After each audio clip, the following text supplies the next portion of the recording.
Friends, বাবুস কিচেনে সবাইকে welcome করে আজ আমি নিয়ে এসেছি পটলের একটি অতি পরিচিত বা অতি প্রিয় রেসিপি। তা হলো পটল পোস্ত। গরমের সিজনে পটলের বিভিন্ন রকমের রেসিপি আমরা বাড়িতে বানিয়েই থাকি। আজ আমি আপনাদের সামনে পরিবেশন করেছি পটল পোস্ত রেসিপি। আর ভিডিওটি লাস্ট পর্যন্ত দেখার জন্য অনুরোধ রইল। আর যদি ভিডিওটি ভালো লেগে থাকে অবশ্যই লাইক, শেয়ার, কমেন্ট ও সাবস্ক্রাইব করার জন্য অনুরোধ রইল। তা চলুন যাওয়া যাক আমি কীভাবে বানিয়েছি পটল পোস্ত। পটল পোস্ত বানানোর জন্য আমি এখানে 6 পিস পটল নিয়েছি।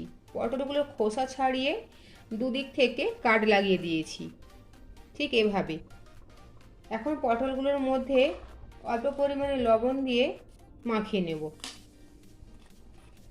পটলের মধ্যে লবণ মাখিয়ে নিয়েছি। এখন 10 মিনিটের জন্য এক সাইডে রেখে দেবো। আর সাথে নিয়েছি হলুদের গুঁড়ো, ফোড়নের জন্য নিয়েছি কালো জিরে আর একটা শুকনো লঙ্কা, আর নিয়ে সামান্য পরিমাণে চিনি, 3টে কাঁচা লঙ্কা, আর লাগবে পরিমাণ মতো লবণ। আর রান্নাটা আমি এখানে সর্ষের তেলে করব। আর সাথে একটা মশলা বানিয়ে নেব। এর জন্য দিচ্ছি একটা মিক্সিং গ্রাইন্ডারের মধ্যে 1 চামচ মতো সাদা সর্ষে, 2 চামচ পোস্ত। আর পোস্ত শুকনো অবস্থায় প্রথমে মিক্সির মধ্যে বেটে নেব। দেখুন, শুকনো অবস্থায় বা জল ছাড়াই সরষার পোস্তটাকে কিছুটা গুঁড়ো করে নিয়েছি। এর মধ্যে এখন দেবো কিছুটা আদার টুকরো, দেবো 4-5টা কাঁচা লঙ্কা, একদম সামান্য পরিমাণে লবণ, আর সাথে পরিমাণ মতো জল দিয়ে একটা ফাইন পেস্ট বানিয়ে নেব।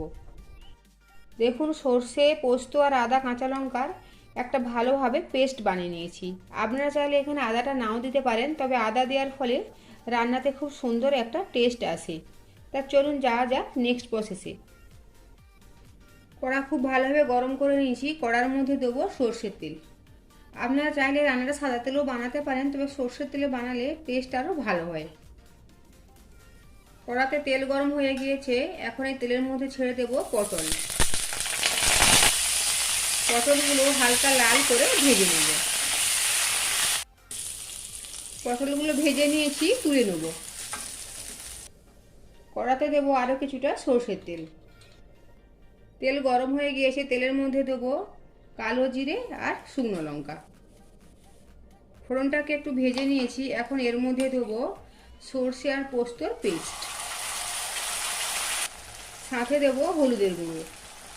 আপনারা চাইলে হলুদের গুঁড়োটা নাও দিতে পারেন। এখন এটা খুব ভালো করে কষিয়ে নেব।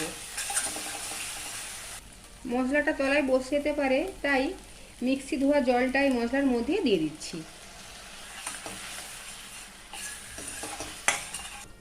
মশলা থেকে অল্প অল্প তেল ছাড়তে শুরু করেছে। আরও কিছুক্ষণ সময় নিয়ে এটাকে কষিয়ে নেব। মশলা কষানো হয়ে গিয়েছে। এর মধ্যে এখন দেবো জল। এটা আমি গরম জল দিচ্ছি। এখানে জল বেশি দেওয়ার দরকার নেই, যেহেতু এটা গা মাখো মাখো হবে, আর সাথে পটলটাও ভাজার সময় অনেকখানি সেদ্ধ হয়ে গিয়েছে, তাই জলটা কম করে দিলেই হবে। গ্যাসের ফ্লেম হাই রেখে গ্রেভিটাকে একটু ফুটতে দেবো। আর সাথে দেবো পরিমাণ মতো লবণ। লবণটা দেওয়ার সময় দেখে দিতে হবে, পটল ভাজার সময় লবণ দেওয়া ছিল। আর সাথে সর্ষে আর পোস্ত পেস্ট করার সময় অল্প পরিমাণে লবণ দেওয়া ছিল। গ্রেভিটা ফুটে উঠেছে। এই সময় এর মধ্যে দিয়ে দেবো আগে থেকে ভেজে রাখা পটল। গ্যাসের ফ্লেম এখন লো টু মিডিয়ামে করে দেবো, আর ঢেকে দেবো 10 মিনিটের জন্য। ঢাকাটা সরিয়ে নিচ্ছি। গ্রেভি অনেকখানি শুকনো হয়ে গিয়েছে, আর সাথে পটলটাও সেদ্ধ হয়ে গিয়েছে। এই সময় এর মধ্যে দেবো সামান্য পরিমাণে চিনি। আপনারা যদি চিনি পছন্দ না করেন তবে দেওয়ার দরকার নেই। আর সাথে দেবো 3টে কাঁচা লঙ্কা। সমস্ত উপকরণ একবার ভালো করে মিশিয়ে নেব। সব কিছু খুব ভালোভাবে মিশিয়ে নিয়েছি। এখন গ্যাসের ফ্লেম অফ করে দেবো, আর ওপর থেকে ছড়িয়ে দেবো 1 চামচ মতো সর্ষের তেল। 2 মিনিটের জন্য ঢেকে দেবো, তারপরে পরিবেশন করব। তৈরি হয়ে গিয়েছে পটল পোস্ত। গরম গরম ভাতের সাথে পরিবেশন করব। আর ভিডিওটি লাস্ট পর্যন্ত দেখার জন্য ধন্যবাদ।